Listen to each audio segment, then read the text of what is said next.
देखिए, हमारा कानून जो है यानी बेटी का जो कानूनी अधिकार की बात करेंगे, आज से कई वर्ष पहले की अगर बात करें तो हमारे देश का जो कानून है उसमें अधिकार जो है कुछ और अधिकार दिया जाता था। अब जो है वर्तमान में अधिकार में संशोधन होते जा रहे हैं।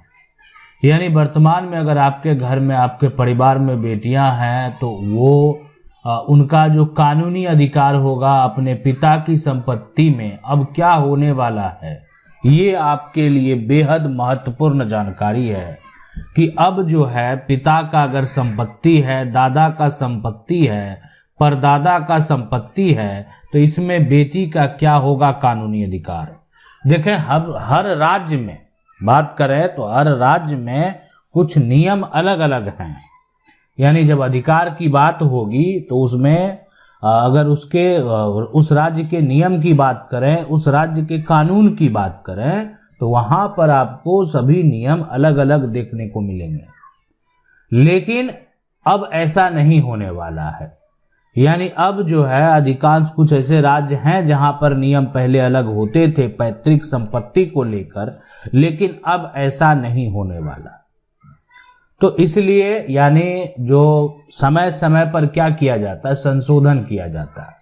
अब बेटियां मान लेते हैं हिंदू धर्म की हो या कोई अन्य धर्म का ही क्यों ना हो, सभी धर्म की अगर जो बच्ची है, जो बेटी है, उनको अब उत्तराधिकारी बना दिया गया।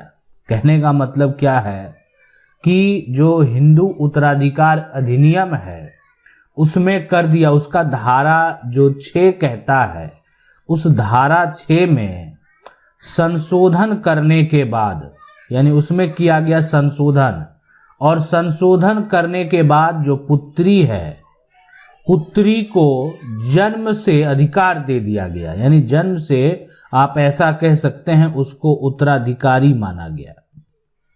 यानी पुत्री जो है वो पुत्र के समान अधिकार अब जो है, जैसे पहले पुत्र को अधिकार होता था वैसा अधिकार अब पुत्री को भी मिलने वाला है। तो यानी ये हो गया कानूनी अधिकार, बेटी का जो कानूनी अधिकार है। तो ये तो हिंदू उत्तराधिकार अधिनियम में संशोधन किया गया। अब जो कानून यहाँ पर जो है समान नागरिक संहिता जो लागू किया जा रहा है तो उसमें क्या होगा, सभी के लिए बराबर कानून होगा। यानी अगर आप हिंदू हैं, मुस्लिम हैं या अन्य कोई धर्म है तो सभी के परिवार की जो बेटी है, वो जो उत्तराधिकारी है, उन सभी के लिए जो संपत्ति का कानून होगा वो समान कानून होने वाला है। तो अब यहाँ पर समझने वाला ये बात है कि अगर जो बेटी का कानूनी अधिकार है क्या बदल चुका है, बिल्कुल बदल चुका है। अब बेटी को भी अपने पिता की संपत्ति में जन्म से अधिकार प्राप्त हो गया है। यानी बेटी का जब जन्म होता है, जन्म के बाद वो अपने पिता का जो पैतृक संपत्ति है उस पे अधिकार उनका हो गया। अब लेकिन पिता का जो अगर अर्जित संपत्ति है वो उस पर अधिकार तभी होगा जब एक तरह से उनको जो है वसीयत के तौर पर पिता के द्वारा दिया जाए। नहीं तो उन पर उस संपत्ति पर अधिकार, अर्जित संपत्ति पर अधिकार पिता के मृत्यु के बाद ही होगा। अगर वसीयत जो है पिता अपने पुत्र को कर दे तो फिर पुत्री को अधिकार नहीं मिलेगा। इस बात को बहुत लोग हो सकता है अगर नहीं समझ पाए होंगे तो मैं फिर से आपको बता दूं कि अगर कोई जमीन है, अगर कोई मकान है, अब देखें ये जमीन का एक टुकड़ा है, इस जमीन को जो है आप कह सकते हैं यह जो है अर्जित संपत्ति है। यानी पिता के द्वारा खरीदा गया संपत्ति है। यानी पिता के द्वारा जो है ये खरीदा गया है। अब इसमें ये संपत्ति में जो बेटियों की अधिकार की बात है तो इसमें पिता के द्वारा एक वसीयतनामा तैयार कर दिया गया, और वसीयतनामा जो तैयार किया गया इस पिता ने अपने पुत्र के नाम कर दिया। ये अपने पुत्र के नाम, अगर ऐसा पिता के द्वारा किया गया, अपने पुत्र के नाम एक वसीयत बना दिया गया अर्जित संपत्ति का। अर्जित संपत्ति में मान लेते हैं ये जमीन आता है, ये मकान भी आता है, और ये सभी जमीन जो आप देख रहे हैं ये अर्जित में नहीं आता है, ये पैतृक में आ रहा है।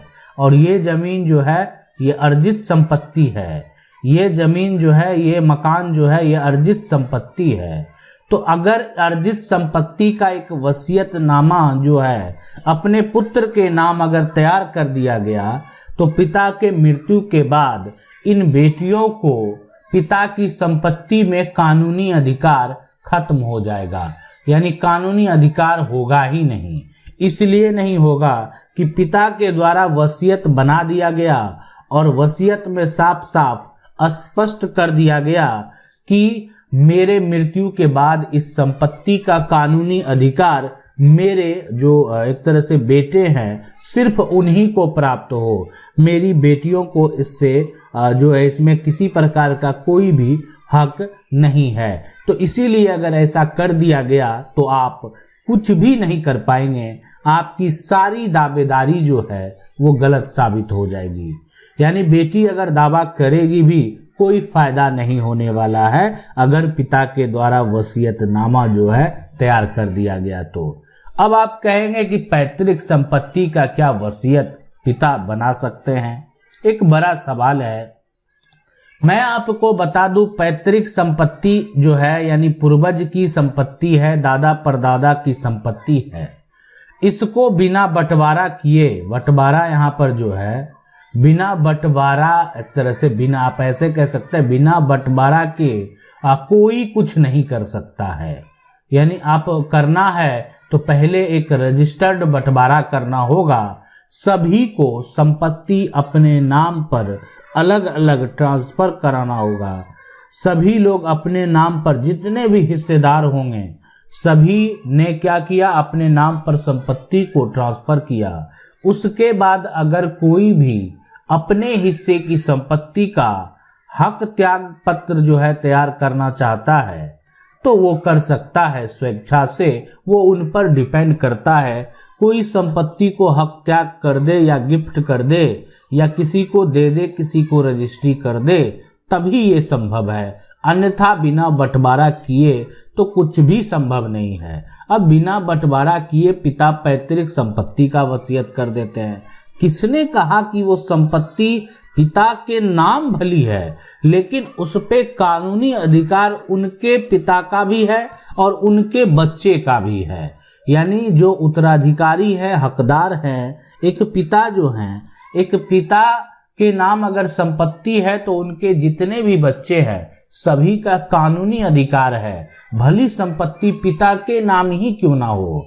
यानी वर्तमान में अगर वो संपत्ति पिता के नाम है और उनका विवाह हो चुका है, उनके घर में बच्चे हैं, उनके घर में जो बच्चे हैं उनका जन्म से उस संपत्ति पर अधिकार है। लेकिन अब कहेंगे जन्म से अधिकार है तो कोई बच्चा छोटा है, कैसे दावा करेगा? अगर कभी हक लेने की बात होगी कैसे कानूनी अधिकार प्राप्त करेगा? तो मैं आपको बता दूं कि ये अधिकार प्राप्त करने के लिए उनके पास अगर कोई भी गार्जियन के तौर पर अगर कोई समस्या उत्पन्न होता है, पहला गार्जियन तो पिता माता ही है, उसके अलावा अगर भी कोई समस्या है, पारिवारिक अन्य समस्या है और तो कोई अन्य जो एक तरह से गार्जियन कोई है, उनका कहने का मतलब है परिवार में कोई और है, अगर पिता ने हो सकता है दूसरा विवाह ही कर लिया तो भी जो उनसे पहली पत्नी के जो बच्चे हैं उनका उस संपत्ति पर अधिकार है।